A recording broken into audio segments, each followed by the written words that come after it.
Hello friends, मैं प्रवीण कुमार, मेरा YouTube channel में स्वागत है।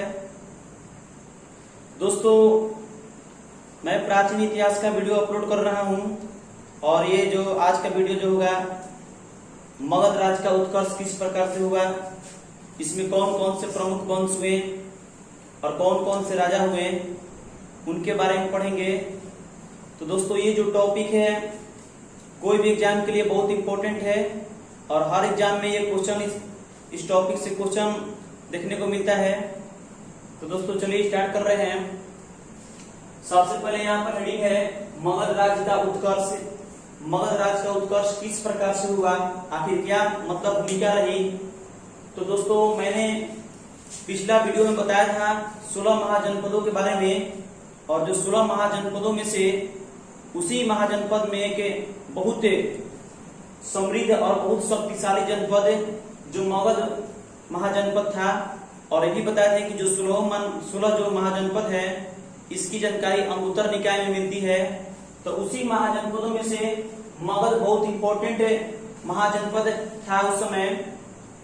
और दोस्तों, ये अगर इसके बारे में अगर परिचय के बारे में बोलेंगे तो ये जो मगध थी इसकी जो स्थिति थी, जो बिहार राज्य के जो पटना और जो गया जिला है इसी के क्षेत्र में था, और जो ये चारों तरफ से 5 पहाड़ियों से घिरा हुआ था। और जो इसकी प्रारंभिक राजधानी थी, मगध की प्रारंभिक राजधानी राजगिरी थी। मगध की प्रारंभिक राजधानी राजगिरी थी, जो बाद में गिरिगृत हुई।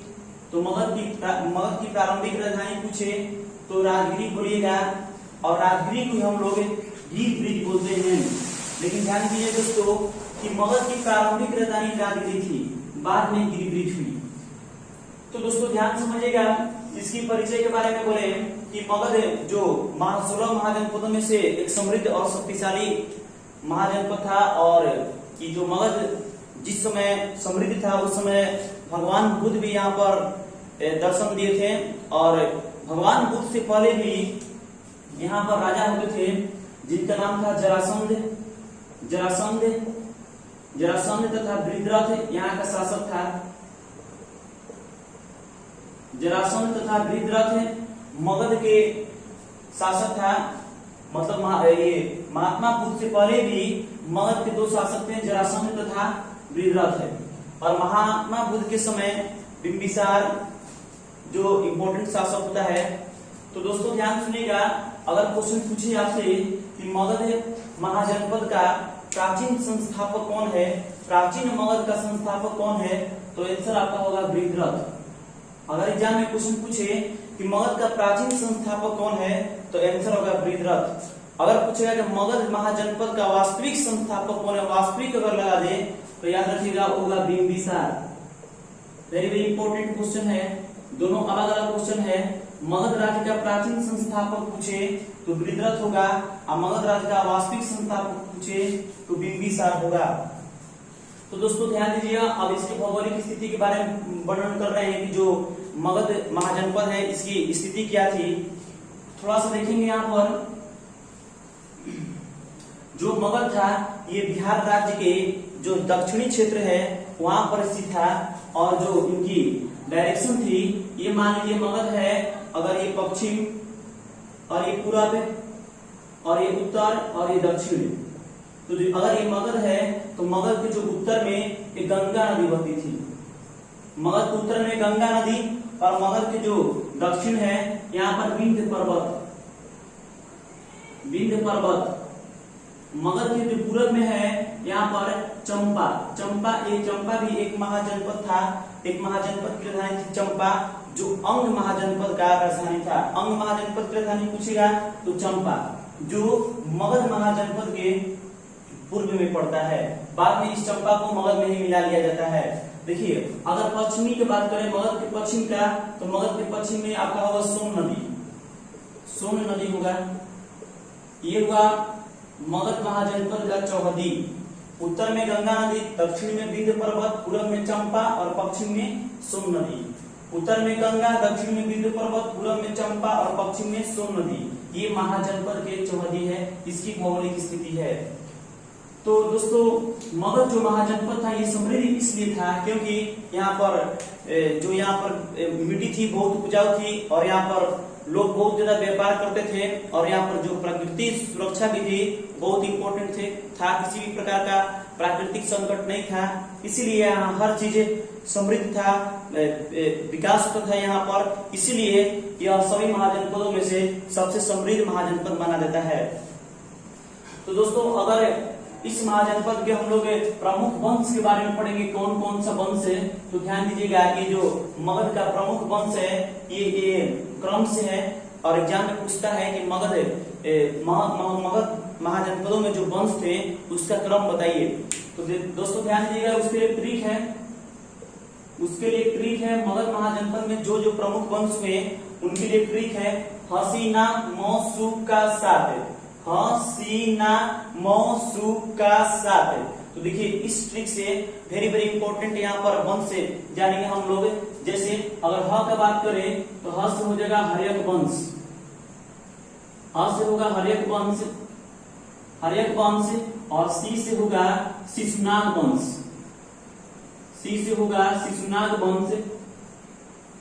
शिशुनाग वंश होगा सी से, ना से होगा नंद वंश, ना से होगा दोस्तों नंद वंश, और मौ से होगा मौर्य वंश, वेरी वेरी इंपॉर्टेंट, मौ से होगा मौर्य वंश और सु से होगा शुंग वंश, सु से शुंग वंश होगा और का से होगा कण्व वंश, का से होगा कण्व वंश और सात से होगा सतवाहन वंश, सात से सतवाहन वंश, very very important.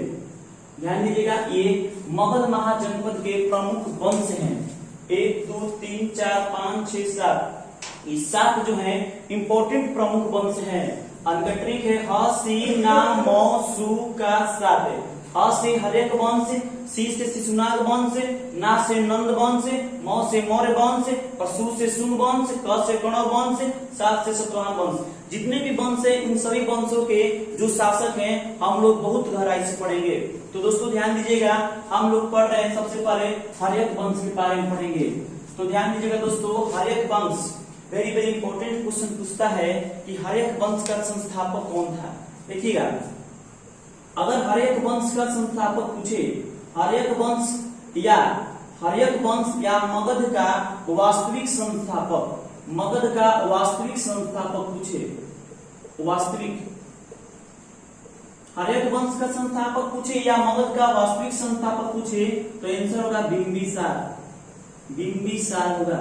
Very very important question, Haryanka वंश का संस्थापक बिंबिसार या मगध का वास्तविक संस्थापक पूछे तो उसका भी आंसर बिंबिसार ही होगा। लेकिन प्राचीन मगध का संस्थापक पूछे तो उसका आंसर बृहद्रथ होगा।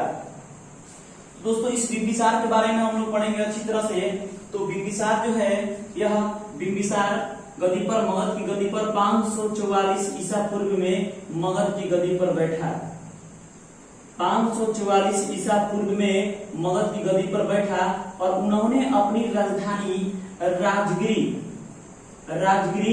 या गिरिब्रिज को अपनाया।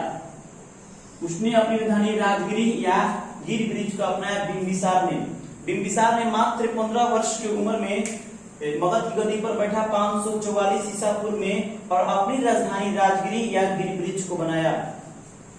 ये इंपॉर्टेंट शासक था बिंबिसार जो है हर्यक वंश का इंपॉर्टेंट शासक था। और ध्यान दीजिएगा इसी के समय में महात्मा बुद्ध इनको बुद्ध की शिक्षा देते हैं बिंबिसार को। अगर आगे बात किया जाए ध्यान दीजिएगा दोस्तों कि जो बिंबिसार है, बिंबिसार मगध की गद्दी पर 52 वर्षों तक शासन किया, 52 वर्षों तक शासन किया, 52 वर्षों तक शासन किया। मतलब 544 ईसा पूर्व में अगर गद्दी पर बैठा 52 वर्षों तक शासन किया तो मतलब यहां से अगर निकालेंगे तो 492 ईस्वी में 492 ईसा पूर्व में इसकी हत्या कर दी गई। 492 ईसा पूर्व में इसकी हत्या कर दी गई। 492 ईसा पूर्व जो 52 वर्ष पूरा हुआ, इसकी हत्या कर दी गई और इसकी हत्या इसी का पुत्र अजातशत्रु, इसका हत्या इसी का पुत्र अजातशत्रु ने कर दी। तो ध्यान दीजिए, जो ये वंश है, इस वंश में जो पुत्र होते थे अपने ही पिता का हत्या कर देते थे, इसीलिए हर एक वंश को पितृहत्री वंश भी कहा जाता है। तो याद रखिएगा दोस्तों, बिंबिसार मगध की गद्दी पर 544 ईसा पूर्व में बैठा, मात्र 15 वर्ष की उम्र में 52 वर्षों तक शासन किया और 492 ईसा पूर्व में इसका पुत्र अजातशत्रु ने इसकी हत्या कर दी। बिंबिसार के बारे में और जानेंगे कि अपना साम्राज्य विस्तार किस तरह से किया। तो दोस्तों, जो बिंबिसार बिंबिसार का जो साम्राज्य विस्तार था, बिंबिसार का जो मगध का जो विस्तार किया, वह वैवाहिक माध्यम से किया। वेरी वेरी इंपॉर्टेंट क्वेश्चन, वह वैवाहिक माध्यम से किया। इसका मतलब किसी भी राजा के पुत्री से विवाह करके अपने साम्राज्य को विस्तार करता था बिंबिसार। और उन्होंने बहुत सारी शादियां की, जिनमें से तीन इंपॉर्टेंट उनकी पत्नी के बारे में पढ़ेंगे, जो बार बार एग्जाम में क्वेश्चन पूछता है। चलिए उनकी पत्नी के बारे में पढ़ रहे हैं। तो ध्यान दीजिए, पहली पत्नी के बारे में पढ़ रहे हैं Mahakosala. Very very important question. Bimbisara की पत्नी एक महाकोसला थी, जिन्होंने वैवाहिक माध्यम से महाकोसला को अपना मतलब अधीन किया था। और महाकोसला जो थी, यह कौशल नरेश प्रश्नजीत, कौशल नरेश जो महाकोसला थी, कौशल नरेश प्रश्नजीत की बहन थी, प्रश्नजीत की बहन थी। और यही प्रश्नजीत बाद में फिर अजातशत्रु का बहुत बड़ा दुश्मन बन जाता है और अजातशत्रु से प्रश्नजीत के बीच युद्ध होती है, फिर बाद में समझौता हो जाता है। तो याद रखिएगा, बिंबिसार की जो पत्नी महाकोसला जो थी, ये कौशल नरेश की पुत्री और प्रश्नजीत की बहन थी। दूसरा अगर बात करेंगे चेलना, वेरी वेरी इंपॉर्टेंट, जो इनकी पत्नी थी चेलना, ये जो चेलना थी यह लिच्छवी के राजकुमारी थी, लिच्छवी के राजकुमारी थी चेलना, लिच्छवी की राजकुमारी थी चेलना। और इसी जो चेलना है, यही जो चेलना है, इसी चेलना से अजातशत्रु का जन्म हुआ। जो बिंबिसार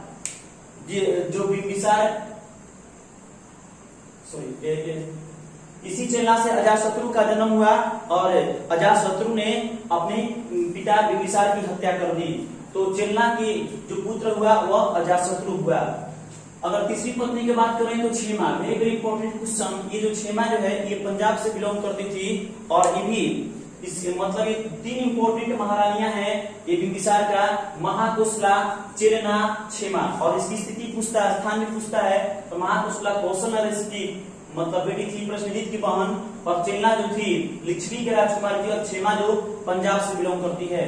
तो दोस्तों ध्यान दीजिए, हम लोग बिंबिसार के बारे में, बिंबिसार की पत्नियों के बारे में पढ़े और ये किस तरह से साम्राज्य विस्तार किया, इसके बारे में पढ़े कि उन्होंने वैवाहिक माध्यम से साम्राज्य का विस्तार किया। अगला क्वेश्चन समझिए, यहाँ से एग्जाम में क्वेश्चन पूछता है कि बिंबिसार ने किस महाजनपद को जीतकर अब अजातशत्रु को वहां का शासक बना दिया। Very very important question. Bimbisara ने अंग महाजनपद, अंग, ध्यान दीजिए, जो अंग महाजनपद अभी हम लोग तुरंत पढ़े हैं कि इसकी राजधानी चंपा थी, जो मगध महाजनपद के पूर्व में पड़ता है। तो इस अंग महाजनपद को जीतकर बिंबिसार ने अजातशत्रु को वहां का शासक बना दिया। और वेरी वेरी इंपॉर्टेंट क्वेश्चन समझिएगा यहाँ से कि बिंबिसार के राज दरबार में एक राजवैद्य रहते थे, जिनका नाम था जीवक। जो राजवैद्य थे, एक चिकित्सक थे राजवैद्य, जो इसके राज दरबार में रहते थे, जीवक। क्वेश्चन पूछता है वेरी वेरी इंपॉर्टेंट कि बिंबिसार ने जब महात्मा बुद्ध की स्थिति जब खराब हुई थी, तो उनको देखभाल के लिए, उनको ठीक करने के लिए बिंबिसार ने किसको भेजा था? तो जीवक को भेजा था। और ये भी याद रखिएगा कि अवंती के जो राजा था, जो चंडप्रघोत, अवंती के जो राजा था चंडप्रघोत, इसका भी जब इसकी भी स्थिति खराब थी, तो बिंबिसार ने चंडप्रघोत की सेवा के लिए जीवक को ही भेजा था। और जीवक को महात्मा बुद्ध की सेवा में भी भेजा था बिंबिसार ने। तो दोस्तों, ये बिंबिसार के बारे में हम लोग जाने। और बिंबिसार को एक और क्वेश्चन पूछता है कि बिंबिसार को श्रेणिक बोला जाता है, बिंबिसार को श्रेणिक बोला जाता है जैन साहित्य में, जैन साहित्य में, जैन धर्म में, जैन साहित्य में बिंबिसार को श्रेणिक के नाम से जाना जाता है। वेरी वेरी इंपॉर्टेंट क्वेश्चन, याद रखिएगा। जैन साहित्य में बिंबिसार को श्रेणिक कहा जाता है। तो दोस्तों हम लोग ये बिंबिसार के बारे में पढ़े कि बिंबिसार ने कब गद्दी पर बैठा, कितना वर्ष तक शासन किया, पत्नी कौन थी, उसका पुत्र कौन था, किस महाजनपद को जीतकर उसका शासक किसको बनाया, अवंती के जो राजा चंड प्रभुत्व थे उनकी सेवा में किसको भेजा, जीवक को भेजा। जब महात्मा बुद्ध की स्थिति खराब हुई उनको भी सेवा के लिए जीवक को भेजा। अगर क्वेश्चन पूछेगा कि बिंबिसार किस धर्म का अनुयायी था, तो याद रखिएगा बिंबिसार बौद्ध धर्म का अनुयायी था। बिंबिसार बौद्ध धर्म का अनुयायी था। तो दोस्तों ये बिंबिसार हुआ। अगर बिंबिसार के बाद कौन हुआ देखिएगा, बिंबिसार के बाद अजातशत्रु होता है। और बिंबिसार का जो शासनकाल होता है 544 ईसा पूर्व से 492 ईसा पूर्व, जो इसका 52 वर्ष पूरा होता है। 544 ईसा पूर्व से 492 ईसा पूर्व अजातशत्रु, बिंबिसार के बाद अजातशत्रु गद्दी पर बैठा। अजातशत्रु ने अपने पिता बिंबिसार की हत्या 492 ईसा पूर्व में करके, अपने पिता की हत्या करके खुद गद्दी पर बैठा। अजातशत्रु से वेरी वेरी इंपॉर्टेंट क्वेश्चन पूछता है कि कुणिके, अजातशत्रु का जो उपनाम था, जो अजातशत्रु का जो उपनाम था, उपनाम उसका नाम था कुणिक, कुणिक था। अजातशत्रु का उपनाम कुणिक था। दोस्तों ध्यान दीजिएगा, अजातशत्रु का उपनाम कुणिक था। अगर बात करें अजातशत्रु को, तो अजातशत्रु का जो शासनकाल है वह 492 ईसा पूर्व से 492 ईसा पूर्व से 460 ईसा पूर्व, मात्र 32 वर्षों तक शासन किया। बिंबिसार 52 वर्षों तक और अजातशत्रु 32 वर्षों तक शासन किया, 32 वर्षों तक शासन किया। और वेरी वेरी इंपॉर्टेंट क्वेश्चन, यही अजातशत्रु जो महाकोसला की जो भाई था प्रश्नजीत, अजातशत्रु ने प्रश्नजीत से युद्ध किया और उस युद्ध में एक 2 अस्त्र का प्रयोग किया। वेरी वेरी इंपॉर्टेंट क्वेश्चन, एक रथ मुसल था और दूसरा था महाशिलाकंटक। रथ मुसल और महाशिलाकंटक नामक 2 अस्त्रों का प्रयोग किया।